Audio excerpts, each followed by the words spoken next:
Welcome to Unboxing, Play and Profit for the Gaming Curious. I'm Laine Joost. En I'm Joost van Dreunen.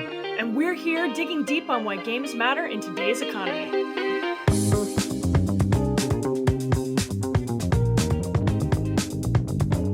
On the docket today, Friday, June 13th, Unboxing is back and we're here to stay.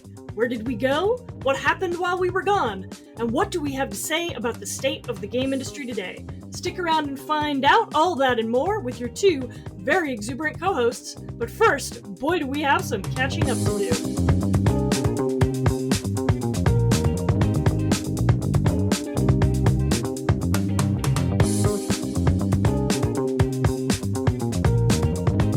Joost! Where you been? I was home. I was working while you were traveling the planet. Where you been in the last 12 to 14 months? Well, that's right. You don't write. You don't call. Well, listen, I wasn't the one who left everybody else behind. The last time I saw you was at GDC in San Francisco. As we navigated this the last time in person. Mm. That was a couple of months ago. But then before all that,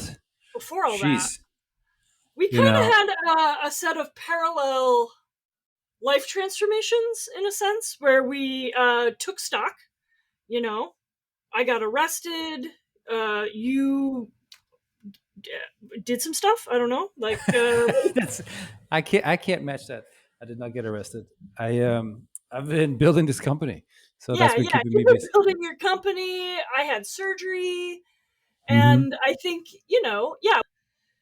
first of all, I think we want to say that we got everyone's desperate messages and notes and emails asking us to come back. We treasured and valued every one of them.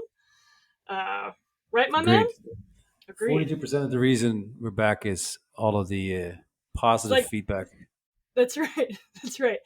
But that was really wonderful. Like, I mean, it was the craziest thing. Like, you go to GDC, like you see people out in the wild, like, when's the pod back? It's like, you know what, Laine, we should take this serious.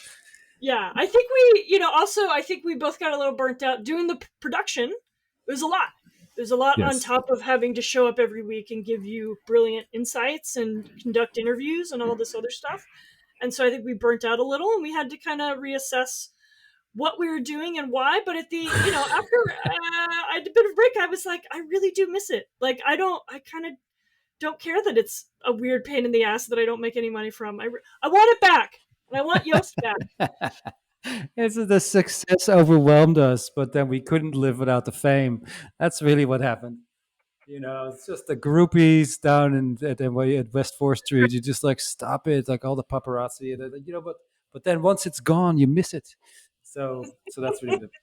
No, I think we took it to like any project goes. There's always sort of the two captains that manage it, but things happen in the background and it interferes, and then you drop out a couple of times, and then eventually you realize, like, okay, so in order for this to continue, we have to step it up a little bit, which is why I'm so grateful to now have Keaton here too. To really have a ghost in the shell. Yes, an adult in the room. One of the things that is making this possible is that as a side effect of me taking a new administrative position in my department, one of the horse trades of that position is a 10-hour-a-week RA, and I have mostly earmarked that RA to be our podcast producer, which is amazing. So they are doing all the stuff that we don't do and are not trained to do, and they will do it better than we did. So that also means we have like a funny, like all professional podcasting, a funny silent third person who just watches us do this. So judges us. But yeah, we can't thank you enough for all your amazing work, Keaton. So if you got an email about this podcast, it's probably from our new platform, Button Down. So we've gotten off of Substack because of all of Substack's problems, kind of platforming white supremacists and stuff like that. So we just decided we moved over the whole archive, and we're starting fresh with a Button Down account. It's all the same shit, different wrapper. It's a little more annoying to use, but I think as a user experience, For the listeners, it's all going to be the same. And also, we will figure out what the link to that, I don't even know what that button down account's name is, but we'll we'll figure it out later. Don't worry about it, guys. Yost, what are, it's summer, it's early summer in New York, it's early June. What are you up to? I fixed my bike. I realized that as a proper Dutchman, and just logistically, it's so much more convenient to have like a functioning cruiser. Mine is baby blue, a little rusty. Where do you where do you cruise to? Between my house and the office mostly. And then I have the big kid now goes to middle school, so he's a little further out. So that's another point of another destination. But there is something about the logistics. Like I'm just not one of those like electric scooter people. Oh, you don't want to be an electric scooter dad? Like I already have so much going for me. I don't know if that would be fair to all the other middle-aged men in my There's neighborhood. a No, there's a man in my building who scoots manually, and there is something like uh analog slightly scooting. infantilizing about it. It's just a little hard to take him completely seriously. It's like When artisanal scootering. yes, yes, That's it's fantastic. Yeah, yeah. That's. I mean, look, it's not that different from having a bike, right? It's sort of human powered, and it's also. I realized. So I now have had my driver's license for three years, and it's been a really fun thing for me to do. I learned to drive late, but it's not a device that I manage very well at all. I have to go bring it to people more capable. But a bike I can fix. A bike I can take. I oh, can yeah, disassemble and reassemble. I can kind of make it work when it breaks. And so that kind of level of independence, and maybe that's the subtext to all of this. So that's what I've been up to kind of reclaim my manhood in the Brooklyn Spring. What you're about you? getting a you're getting a bicycle. As Yes. you mentioned earlier, I am fresh off a 2 month world tour. Hmm. And by world tour, I mean I tried to talk to no one. Like, I was not like circulating the book or anything. I really didn't want to do work, but I took a big trip, kind of quite literally around the world. I went to Japan, Taiwan, Greece, including Athens and Crete, Brussels, Paris, and Scotland. Brussels was funny because all the Belgians wanted to do was kind of talk about how annoying the Dutch were. That was like I felt like I got a lot of Dutch gossip from the Belgians because a Let's hear lot of it. them Let's hear it. were professors who worked in the Netherlands but like lived in Belgium, lived in Brussels specifically, and they were like, "Did you know that Dutch people take the floors of their homes when they leave their homes?" And I was like, "What? That's true. Is this That's true. okay? This That's true. You move and you take the slats and you you take your you floor? you reassemble it at the next location. Yeah, it's I don't know what the That's reason is, weird." but it's Uh, yeah, it's also like imagine like when you're moving house, then you also have to like fold up the floor. It's like a whole thing, which has yeah, led a lot of people to use what they call click laminate, which is this sort of like it's this faux wood, pretend hardwood flooring, but it's really just plastic or mostly plastic or whatever. It feels like you're inside of a giant Tupperware box when you walk around. And so I can't stand that stuff. But so that's the obvious solution because it's lightweight and so on. But yes, Dutch people travel with their floors. yeah. So I was getting a lot of like Belgian shit talking about like, did you know this weird thing that like Dutch Mhm. people do? You know? You know, but in Yeah. the Netherlands, we only say great things about the Belgians. They are the most fantastic Benelux inhabitants. I mean, they've got that chocolate. They've got those frites. You They got know, that beer. They got some good stuff going on. they got a lot of good stuff. They're very sweet people. They have a lot of sauces. That's really Oh what it's yeah, about. yeah, yeah, yeah. Then you go late at night in like a Brussels, and you get like your midnight snack. It's not just French fry sauce or ketchup. It's like 17 different colors. Like even the crummiest little place will have it.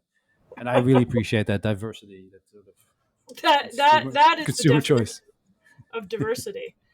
This fry Yost, sauce. because what? So the reason I was able to go on this world tour was because I was on sabbatical, right? It So was a celebration, right? It was it a was reward. I got tenured, which means I didn't have to teach for like a year, And that also meant I just kind of, with all of the other wild shit going on in the world, I kind of stopped being, I took the heroin vein of game industry news out of my arm, is what I did. I was like, you know what? I don't need this. This isn't imminently relevant to me. Hmm. And so, like, what happened, Yost? What happened with you leaving us? No, Or what happened in the? What happened Oh, in you're game? asking. Oh, this is the intro to like, This what is did a I miss? transition, Yost. That's what this is. All right, so this is This this is, is we okay. call that a segue. Well done. It's a beautiful segue.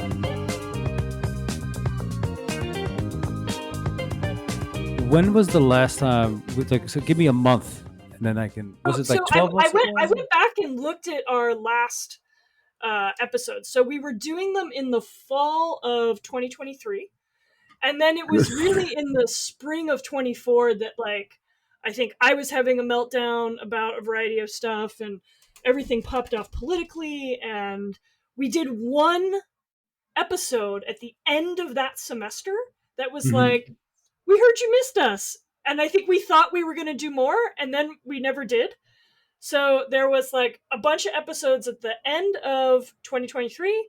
We did one in the spring of 2024. And so basically it's been a year. And I was Hmm. going back and looking at some of those topics, and it's just like it's like visiting a parallel universe of games, right? I mean, when we were doing the podcast, it was like we were studying every micro movement of every twitch of every company, and what was happening. And then you take a big break like that, and the industry is kind of in a totally different place that you didn't really see coming. Yes. Okay. So if we call it, say, roughly a year since then, right, a little longer than that, much has changed to say the least.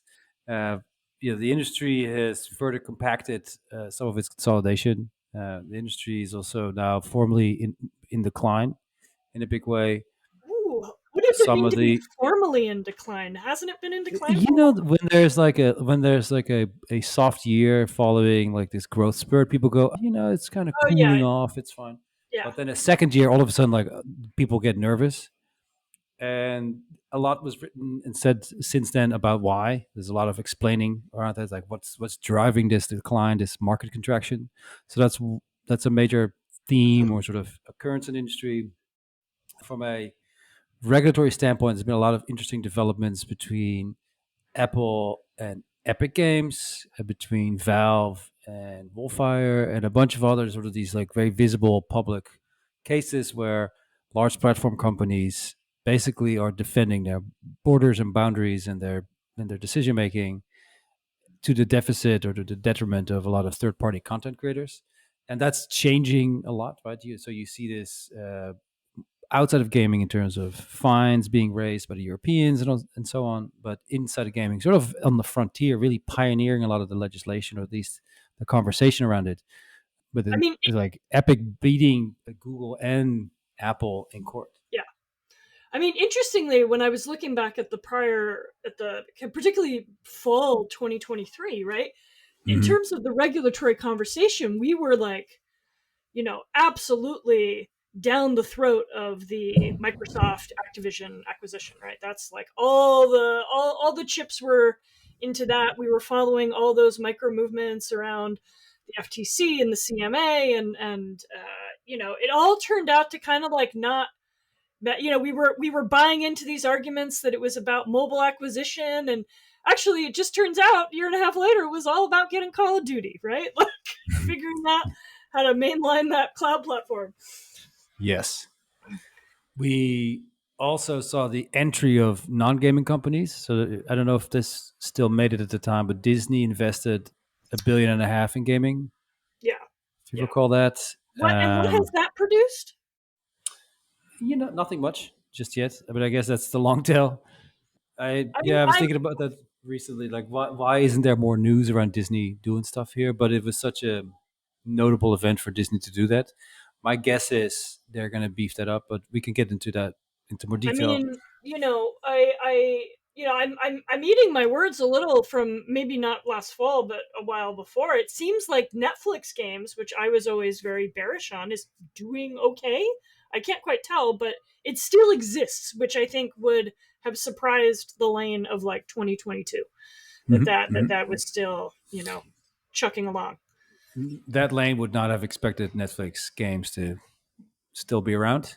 Is To that what you're get saying? the Grand Theft Auto contract? No, I don't think the Laine of like No. 2022 was expecting that to happen. you know I mean, just speaking to like outside entrants kind of Mhm. getting into the game space, right? There's also there was the launch of the Fallout TV series, which Oh set up, yeah. sort of in that same vein, a whole bunch of conversation around the cross pollination between movies and I mean, film also and streaming video and bigger games. bigger than Fallout, Last of Us, you know Never heard of it. What is that? Is that a show? Is it listen, good? dad, it's dad content. It's Pedro Pascal dad content. You gotta know about this. You know about That this. is sexy man. No, That's it's protect the dolls. he's yeah, he's a great actor. I know him from Game of Thrones, not from the streets. The TV show, I thought it was pretty good. There was actually a couple of really strong episodes in there. But so what it all does, both in terms of critical acclaim, it being something people talk about, and as well as it making a bunch of money, got a lot of people excited, right? So Yeah. all of a sudden you see conversations erupt, and all of a sudden you get these announcements from filmmakers like, oh, we're making one too, and there's going to be a Zelda live action film or whatever. Oh God, really? Yeah, I mean, not all of it is I don't sounds as think great on anybody paper. needs or wants that. But I mean, I know that the kind of transmedia production, I don't know if that's the word you use, but that's always been a bit of a interest or hobby horse of yours. You've been very it's optimistic, I always think, about it's about always the looking way for that like a proof point. yeah. It's always coming. Like gradually, the economics and the critical acclaim seems to improve. So that's interesting. It's I like it because so often do I talk to people outside of the games industry and they have no sense of what any of this means, and then you say, well, but did you watch this show? And they go, yeah. It's like, well, that's a gaming property. It's like, oh, and so they, I mean, I have a broader conversation here with gaming and how it's both the world around gaming doesn't take games very seriously still, and gaming also doesn't take itself very seriously. So it's sort of like this low self-esteem problem that the games industry seems to have Yeah, in Bobby Kotick internally. just needs more love, like He did. these, Oh, he did a really interesting these poor conversation. CEOs that just need to be cradled and You like know, told that everything's okay and that they're important too. will no one think of the CEOs as We poor will. people? We will think of that. So, and I guess along that line, sort of the criticism of the games industry is also taken a different direction. So we have Roblox got skewered That's on a right. few Endless issues. props to Cecilia D'Anastasio at Bloomberg for all of her investigative reporting into kind of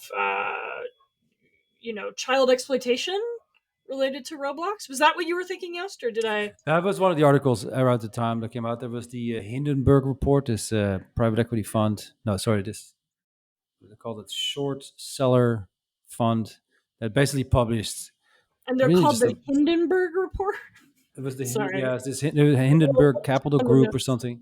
They have Gross. since been disbanded, but what they do and did is basically publish a bunch of really bad stuff about a company and as evidence that the company is bad, and it's sort of a win-win. Like if they're right, then the stock will decline and they're like, wow, thanks for bringing this to light. And if they're wrong, well, they have such clout and such sort of presence that they will drive the stock down. And since they're short sellers, they're betting for a stock to go Oh, down. So either way, they make a buck, and so they did. But while Roblox has problems, it doesn't necessarily elevate or ameliorate, or it's just sort of like you're just adding a whole bunch of lumber on top of a burning house. You're like, okay, it doesn't really put it out. You're just sort of adding to it. But I get yeah. so. But it raised a bunch of questions around, or a bunch of points of critique around the games industry. So that was one. And I think the Bloomberg article was about, you know, basically sexual predators hanging out Yeah, in these online child spaces. station very specifically. Yeah. Right, and Yeah. it gets very dark very quickly. Elsewhere on campus, we also found Jonathan Haidt, who published a book called The Anxious Generation. I don't know if that registered on your end, but that's so that is mostly about smartphones and how that's negatively impacting mental health for like especially younger people, and also the observation that games, pornography, and gambling all are basically the same form of entertainment, according to Jonathan. And Yeah. The so I had a few platforms words on all it. kind of function the same. Yeah. But as a dad and as a human, it's of course like most of this is all true. It's just like the problem is always again that people have a strong emotional opinions about video games and actually barely play them at all. So it seems like okay. So that's like so the games industry is commercially in decline, but it's also the cultural status is diminished a little bit since the pandemic in that sense. Oh yeah, Um, it's not quite. We were very busy writing swan songs to the game industry all pandemic long, and then mhm. all of that kind of exploitative labor practice and all of that outsourcing, has really kind of come home to roost, right? It's Oh, moved from completely. sort of the cycle of individual firings, right, to I think we're really beginning to grasp with a kind of large scale, like structural collapse of the financialization of the industry, right? I mean, even AAA devs kind of feel differently, I think, about the sustainability of their employment futures. Plus, once you add kind of whatever the fuck AI is about to or is kind of beginning to do to this into the mix. Why are you There you laughing at go. me? I guess it's just like you formulate this all so well. It's I like, we thought we were going to be rusty, and then it's just like, oh, it all comes back to you. the criticism comes so smoothly. I think it's the but it's I largely subscribe to this. The layoffs, this is sort of where when I said earlier the decline was sort of formalized. Is like you had that wave of layoffs in 2022. It was like 8,000 people that we know of for the year. 2023 was already more. 2024 was 15,000 people lost their job in the games industry. So, it accelerated. And so all these things contribute to this cooling of excitement, if you will. But it creates a lot of strategic challenges too, right? So we saw Sony, for instance, burning its fingers on Concord, kind of depending. My estimates was that it was $250 million, a 6-year development cycle, and it amounted to a few weeks of a title that nobody asked for or that was positioned so poorly that it didn't work. Really about to say, Yost, what is Concord? Like, It's Concord was sort of like their answer to Overwatch. oh, Uh, and it was sort of cool, and I mean, it wasn't for lack of creativity or execution. It was just positioned wrong. I mean, we can go into more depth, but it's the same thing that happened with Ubisoft with X Defiant. That was more akin to like an Apex Legends, and so here you have two legacy publishers launching a incredible, visible, expensive project, and it falls flat immediately out the door. yeah. X I mean, it Defiant. Go feels ahead. like a good rule of thumb is that, companies need to stop releasing their answer to X thing that some other company is like already doing very well. There's, There's always room for innovation. I mean, yeah, hell divers happen too, but right? Let's not.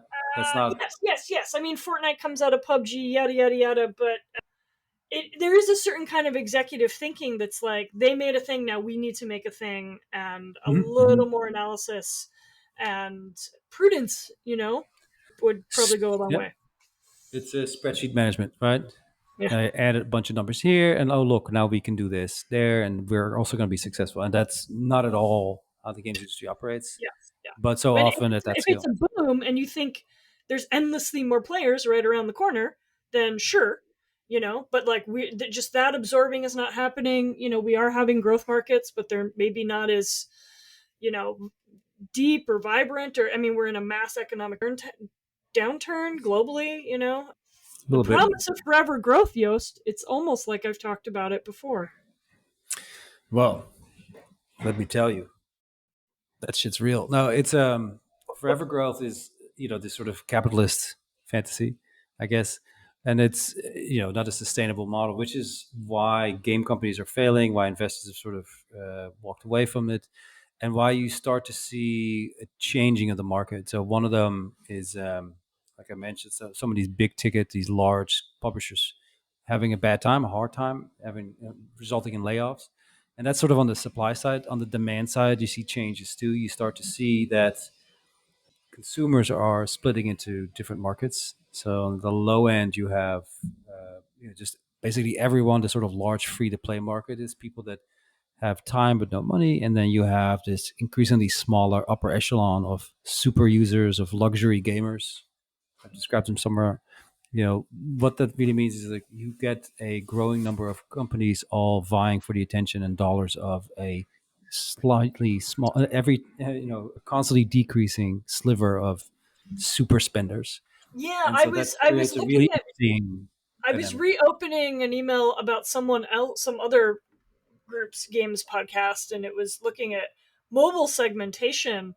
And I looked at this chart that was like, there's casual, and there's hyper casual, and there's hybrid casual, and I was just like, oh, we've really like we're in this space of it's the stratification is much more complex than it was even just a few years ago.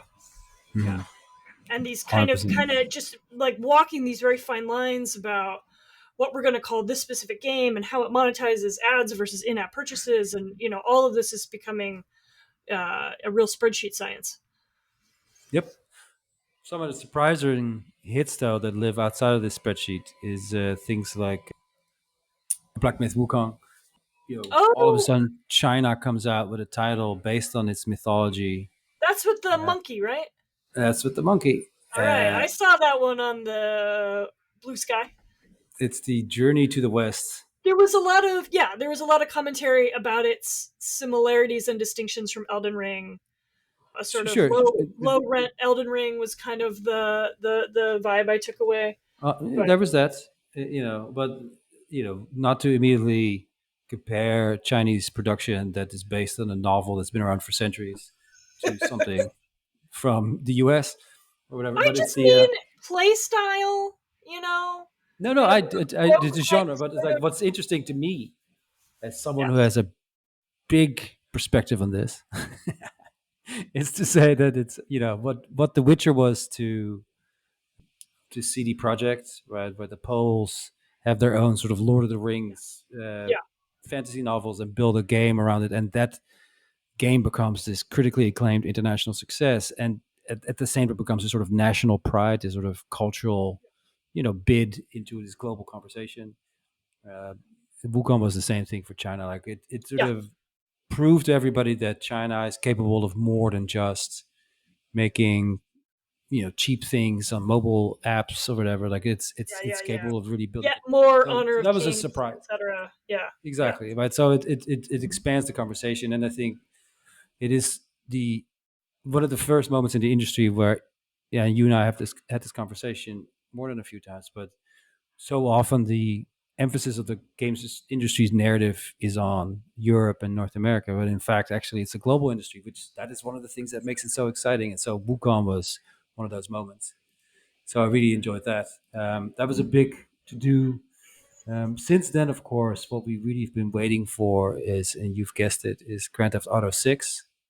Um, still Grand Theft. you Yeah, know, we did commentary about the trailer in the hmm fall of 2023, hmm hmm right? And it was within the last, was it the last quarter, the last half year, that Rockstar said it's not like keep pushing it back, right? We're not dropping this anytime soon. they pushed it back by 6 months to May. It was supposed to be a holiday title this year, and so this is entirely on schedule. If you've been following their previous ones, I think in so many ways, like Rockstar is just very smart, and they have high standards. We'll see. We'll see how great the game is. I'm sure it's going to be wonderful. Um, it became a little bit of conversation around this one title that was going to save the whole industry. An industry Yeah, now in decline. It needs, you need like a Christmas to look forward to. You need like a beach vacation to like think about when we need you're our on the bus in the rain. our cultural masterpiece to Mhm. drop, you know? Yep, yep. We need relevance. We're always fighting for relevance. I can't imagine the music industry going like, if only Taylor Swift would release another album so that we can all be taken serious again. It just seems so odd to me, And I'm sure Taylor is doing exactly that as we speak. But it's just like it's a typical thing about the games industry. So I always find that tension interesting. The other thing that happened in the meantime was Sony, PlayStation having no CEO, then two CEOs, and now one CEO again. That was interesting. So this is the uh, Is it largest. interesting? I think it's interesting when one of the largest incumbents, dominating console in many ways, is shifting gears, and so you have to, it creates from a business perspective a whole host of strategic cases of like, why is Sony doing this? What's the objective? What are they trying to get out from under? What are they trying to avoid? What are they trying to get into? What are they leveraging to do this? And so Sony's been pushing really hard into anime, for instance, and so they are becoming. And you mentioned it earlier, sort of much more of a media empire than a games company or a consumer electronics firm, really. And so you see not just that the market is changing and that the market landscape, the audience is shifting in behavior and makeup. These companies are adjusting, and so I think it's notable when large incumbents are following suit. Like how much energy or how much effort is involved in turning a tanker that size, Yeah. and which companies are refusing to change. So that's always a fun one too, right? They're just stuck in doing things the same way. So that was I got a lot of miles out of that one because it's just interesting to see a $75 billion company trying to reimagine itself. The same cannot be said of Apple. I mentioned already that it's getting battered from all sides by Epic. Yeah. Yeah. I think It's I was fascinating. reading I follow a kind of monopoly analysis expert on a Substack, and it just seemed like the judge has had it with Apple Mm-hmm. and their persistent refusal to obey even the letter or the spirit of what has been asked of them, Mm-hmm. with regards to stop creating obstacles for in-app stores and for apps to be able to get around the 30% gatekeeping fee, right? Yeah, I mean, my position on that is like, yeah, great, like bring them to the knees. Do we know, is that already working, or is there a drop date legally on when that has to be in place? This is a legal case, so it's going to just drag on. But you're right that the judge was fed up. Yeah, yeah, she's Yvonne real fucking mad. said, "No mas," and we've talked about this before too. It's like Apple's been dragging its feet, which is exactly what you expect an incumbent to do. Of course, they would do that. The first, it's like an insurance company. Hey, how about this thing? And they just go, no, no, thank you, and no is their first three answers to everything. Yeah, And so Apple has now reached a point where it's blatantly obvious that they have these internal policies that at scale are disadvantages to or like are bad for third-party content creators.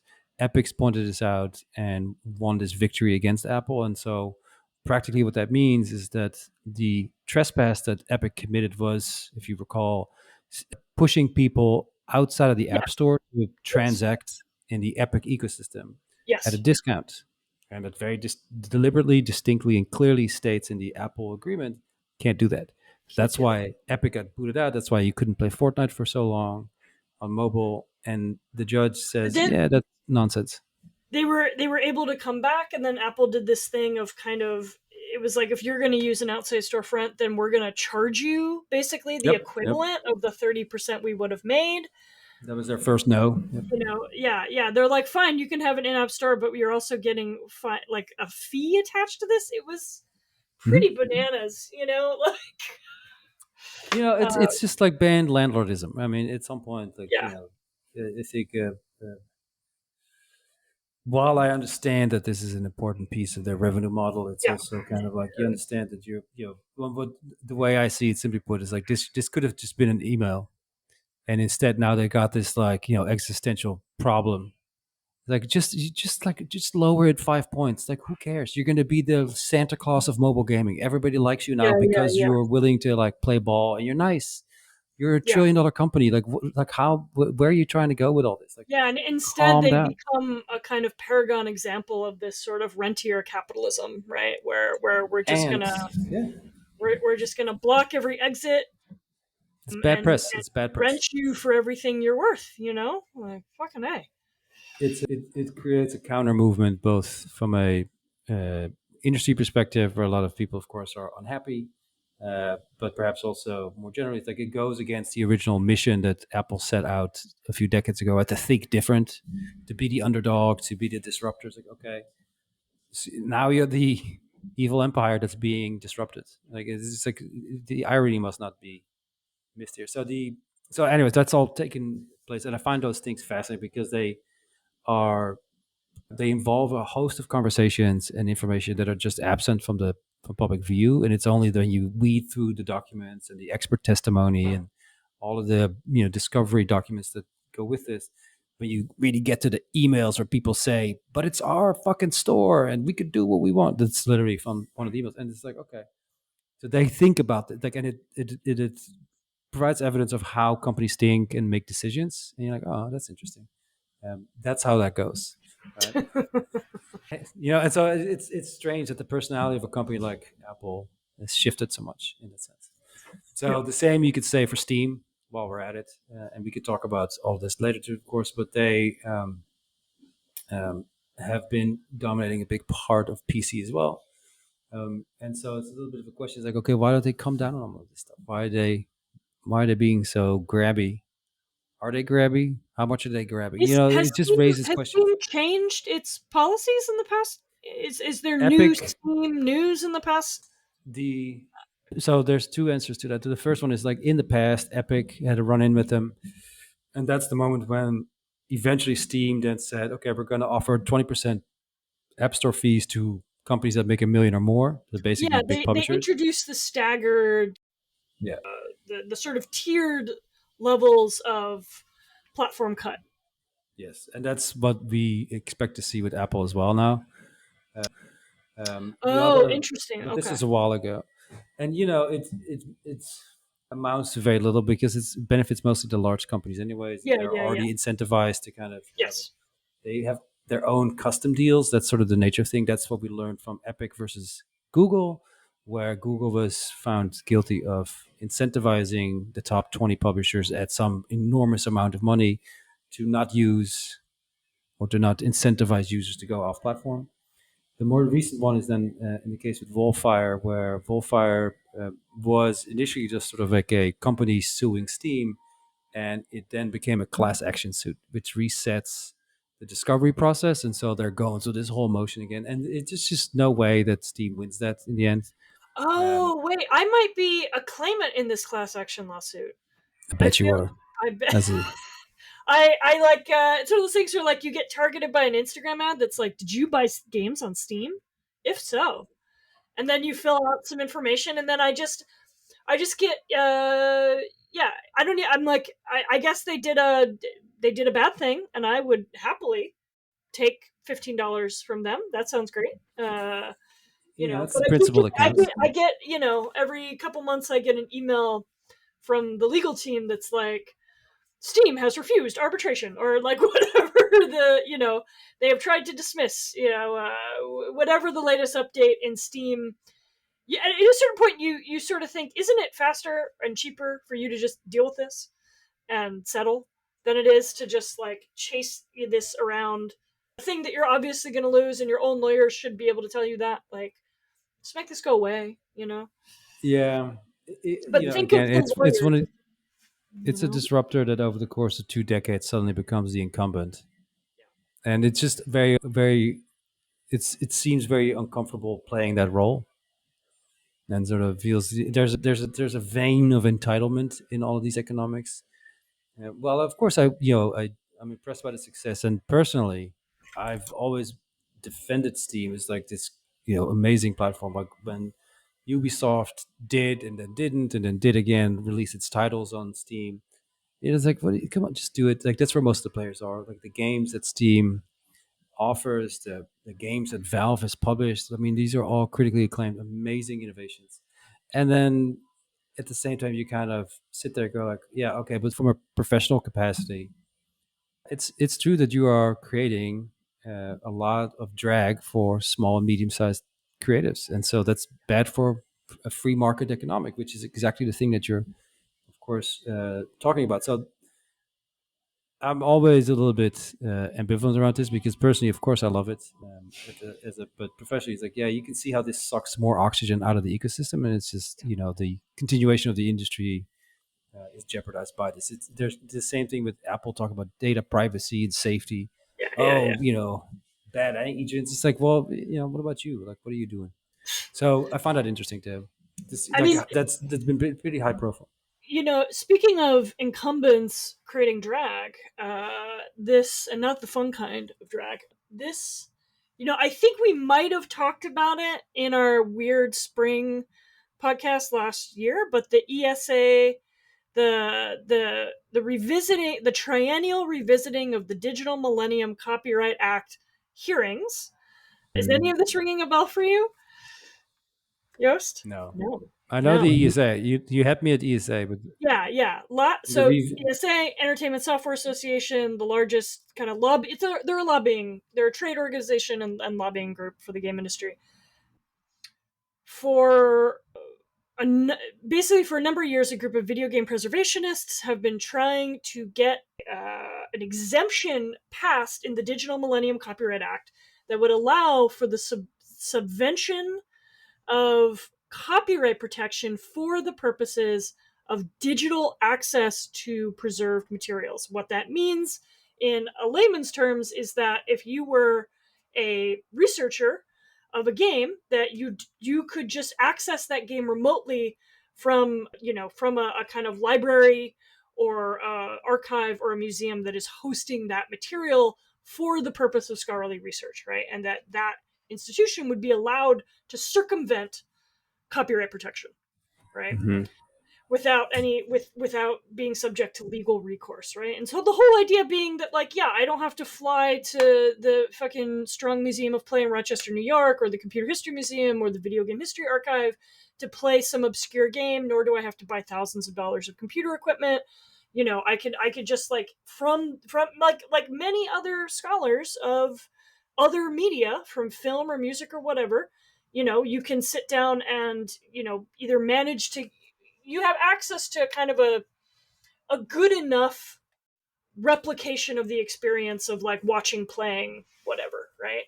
And Mhm. so these hearings are triennial, which means they happen every 3 years. And last spring, I was one of the uh, I was a witness, I guess, for the side of the legal team that was asking for the exemption. And so it was this very kind of comic situation where we are in a Zoom, with the U.S. Copyright Office, as well as lawyers for the Entertainment Software Association, and, like, a lawyer for, like, the whatever organization represents, like, DVD manufacturers, because they are also invested in there Mhm. not being a copyright, a circumvention exemption for this stuff. And we were basically, the ESA has just kind of set up roadblock after roadblock on this, essentially kind of admitting, actually, in the hearing, their lawyer admitting that there was, like, nothing that we could request of the person who wanted. There was no proof or statement or authorization that could ever be given that would let the ESA think this is okay. They were just like, Mhm. under no circumstance, this threatens our marketplace. That was the argument 6 years ago. And then a whole bunch of preservationists led by Phil Salvador at the Video Game History Foundation, he talked about how something like, what, 80% of historic games are out of print, they're inaccessible. This is not, no market is, like, coming for this. And so I was interviewed, or I was a witness on that case, and the answer to that hearing came out in October, and it was a real blow and a surprise, which was that the Copyright Office bought the ESA's line of argument. And so there will not, we have to wait another 3 years to try and get another exemption, so that little old Laine can play Grand Theft Auto 1 remotely on a computer rather than, going to, or I should use an example of a game that's actually out of print, but you get my point, right? I find it interesting that it's this is not the same in other entertainment industries like music or film. So in You can music get the original Casablanca and you can just conjure this up for research. yeah, Hmm. it's, I mean, it Is there something one, different about games? yeah, it's the interactivity. That's the problem, is that you have to have emulation capable of Hmm. running the software. And that is a much higher threshold of preservation challenge than something like a movie, right? Where usually you can find, uh, a cut of it somewhere, or something has been digitized and is available in an archive and might be available for remote screening, right? But because a lot of this software is actually no longer playable on its original hardware, you have to have emulation built in, right? So somebody Hmm. has to go through the trouble of setting up emulation capacity, right? Okay. Like it's And just this, like an executable somewhere on a server or in the cloud and yeah, yeah, allowing yeah, you to yeah, like. yeah, yeah. And so it just makes it like much harder to play stuff that's out of print in a way that, of course, my colleagues in, like, film or music history have their own kind of unique media challenges, but to have the full weight of the entertainment industry be like, no, like, you're not. I mean, the other difference is, I think, film, which has a much older history. Hmm. A point I make a lot is that the MPA, the Motion Picture Association of America, when they were Hmm. founded in like the 1920s, 30s, maybe the 1930s, the 1700 and no. you know, a year after they were founded, they created a library. They have had an interest in Hmm. the the the sharing of the cultural heritage of the craft in a way that video games never have. They Right. take that industry, it's at its executive layers, takes no responsibility or interest in this, and they don't consider it part of what makes, like, an American media. You could talk about games, or some games, as like a kind of uniquely, there is a part of this that is a uniquely American culture, right? If Mhm. you wanted to try that appeal, in the context of the United States and the Copyright Office, and they just don't give a shit, you know So then, who in your mind is the culprit? Is that the industry for not caring? Is it the big IP holders well for I not wanting? No, it's the Entertainment Software Association, because in many cases, so the ESA, They are decisive in this. yes, yeah, it's their lawyers. It's not like Activision's lawyers or Microsoft's lawyers. It's the ESA's lawyers. And so the Okay. ESA does its, presents packets to every member of the ESA saying, what we did this year, we protected your copyright. And what Mm-hmm. protecting your copyright means is they went to a copyright hearing and they told a bunch of historians that they can't have any remote access to games.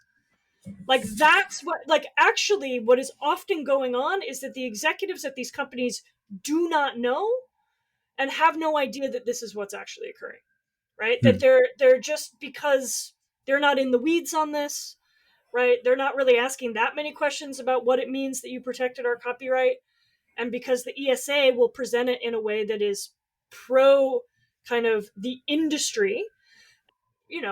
When Phil Salvador and I and Kendra Albert, who is the was the lawyer for the kind of preservationist side, when we take this information to GDC, which we've done for the past 2 years, game devs are shocked. Like, they legitimately don't know that this is one of the things that the ESA is taking their membership money to fund, right? Is that, like, they are just actively preventing Hmm. historians from being able to do their job, on this kind of trumped up anxiety, fear that suddenly there's going to be online arcades where every game will be available for free to anyone who wants it. And no matter how much we say, we'll check people by hand, we'll require registration, people will have to prove they have a research purpose, the ESA is like, nah, you know? So there's only two options here, of course, is access or complete devaluation of the industry. There's no Yes, ground yes, yeah, yeah, in yeah. the That argument. to make this stuff accessible is a threat to some as of yet unproven money hole that I suppose a company could be making off the Hmm. IP and software of the third Kirby game for the GameCube. Like I find it fascinating. I find it interesting. Like I didn't know it in this detail. It's the it's also the reaction of you and your community of historians. So what does that leave you? Can you just go to like Nintendo directly and say like, hey, you know what you need? Because I remember, and this is going to sound probably incorrect, but I remember listening to a story around Club Penguin. It's a game that meant a lot to a lot of people, a lot to my students, and Disney bought it for a bunch of money and was going to build it and then didn't. And so Disney owns it. It's on a shelf somewhere, if at all, God knows. But it was an interview with the company historian at the time, and it was just some person who works at a studio and he collecting snippets and like sketches of whatever, all the stuff, and just this repository of information and input from the different people that work there. And his argument is of course like, well, that's all like behind it's in some vault somewhere now. But the idea that there was a company with a historian walking around collecting and archiving things, why doesn't that happen? Or is that something you could argue? Like, why does Rockstar have a historian, I some mean, some some archival of these genius walking around? larger companies might have kind of like archivists, maybe. But they don't. So Microsoft is maybe the example I'm more familiar with here. Mm-hmm. Microsoft has an archivist. They don't necessarily see it as their mandate to make their archive available to the public for the purpose of research. They see their archive mostly as a repository for self promotion and trade secrecy, right? So if they want to go back and do research on something Microsoft's worked on, I think it's not impossible to be able to get in there, but it's very difficult. I know very, very few people who have ever been able to kind of like get into the Microsoft archive. They do public Mm-hmm. exhibitions of their stuff, but it's all going to be manicured and micromanaged by Microsoft. Apple is another example, right? Apple denied when I was trying to publish my book, they would not give me permission to publish. There was a photo of an Apple II that had VisiCalc on the screen, and that was in Mm-hmm. the holdings of the Computer History Museum. The Computer History Museum doesn't own that photo. They archive it on behalf of Apple. To reproduce it, I need Apple's permission. And Apple said no. And I was like, it's a picture of a computer from like 1980. Like what could possibly be the problem? And their position is simply like eat dirt, man. Like this isn't about promoting what we do, Right. and so because that's the thing about these kind of the issues of corporate archives in this kind of late stage tech capitalism thing is like you gotta be okay with not having control over the narrative. And these companies are so hypersensitive to narrative distortion that they lock down access. And it just means that what it means to do history of business or history of technology of companies that are operating in the late 20th, early 21st century is really different than what it meant to do. IBM had an archive, Hewlett Packard had an archive. They all of these companies kept their stuff, and a lot of it has gone to professional institutions, but some it's the vision is not about helping other people produce knowledge. Hmm. And then the rest of the companies can't possibly. I mean, we were just talking about the economic climate of games. How long do you think the Rockstar archivist is going to be employed? you Hmm. know. So Yeah, no, it's interesting because I do, of course, like and support very much the idea that there should be like access to all the things that came before, like that, And I said that as an academic and as a researcher, like in all cases, like a having a ability to go back in time, simply put, in sort of layman's terms, and see what that was like, is incredible because in my personal ways, like, so I discovered, for instance, that I have no nostalgia for 80s games. I talk about Nintendo all day long. and I've tried to go back to the first Super Mario games. It's Oh, awful. it's rough. You couldn't pay me to play that. Forget it. But in my mind, I have all these warm feelings, and so I totally understand that there. Even as sort of my dumb example, it's like having access helps provide an objective set of texts or experiences that we can analyze and so on. Yeah, And in mostly the we're not absence, it worried makes about things impossible. Mario. We're worried about stuff where like the producers of these products don't even exist anymore. But we're Hmm. not allowed to circumvent copyright protection, right? Because this is where it becomes about the Digital Millennium Copyright Act, and it's not about any individual company. But who goes to bat for the Digital Millennium Copyright Act? It is the trade organization for the video game industry. Hmm. We should talk to them. See what's up. What's Yeah. up? What's up, Pierre? Hey, what's going on? To me, I'm starting to see sort of the shape and size of the industry at large, and how it thinks about itself, how people inside of it think about it, and what they think their role is. And while it seems so innocuous when a mid-level manager has something to say, or issues a memo, or sends an email to Tim Cook about app store rates, or decide that IP needs to be withheld, protected, whatever, that shapes our understanding of it at large, whether that's from a historian's perspectives or an analyst, right? Like, if you don't know what Nintendo used to do, you see this now with the announcement of the Switch 2 and the release last week of the Switch 2. Like, what people want to know is like, well, what happened in the past? What was the price point for the Switch? How many units did they sell of the Wii? It gets and you have to have that context to understand what's happening in the present. And while that is a sort of populist example, like, that goes much deeper, of course, right? If you have deeper, more serious, perhaps more academic lines of inquiry, access is necessary for that. I see Yeah. that. I'm curious. Like, I wonder what they would say in an open forum. Yeah, who knows, right? I mean, we got nothing but blackballed by their lawyers. It was rough. Well, lawyers are like that. I mean, I know, that's I know, I know, I know. And I mean, it was interesting because at the hearing, one of the guys, he was basically saying like, listen, this is the legal industrial complex of Washington D.C.